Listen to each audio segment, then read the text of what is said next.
Selalu kalau korang travel ataupun balik kampung ke apa ke, korang mesti sediakan sandwich, sediakan macam sausage ke, nugget ke, ataupun kudap-kudap ke. Itu semua agenda barat.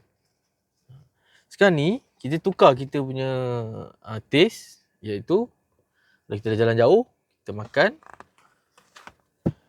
kuih koci lele. Nampak? Barulah Melayu tu, baru Atra Melayu. Nampak? Kita bawa kuih tradisional untuk kita travel. Nampak? Cantik kan? Tengok dalam dia. Ui, ni memang favourite lah benda-benda ni. Kuih tradisional ni memang favourite.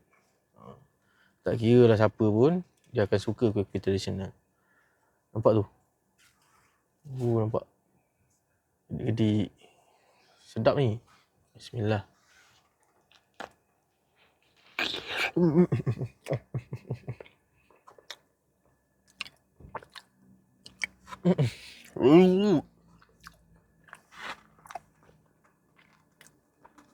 Memang sedap. So, boleh sambung untuk perjalanan ke kampung.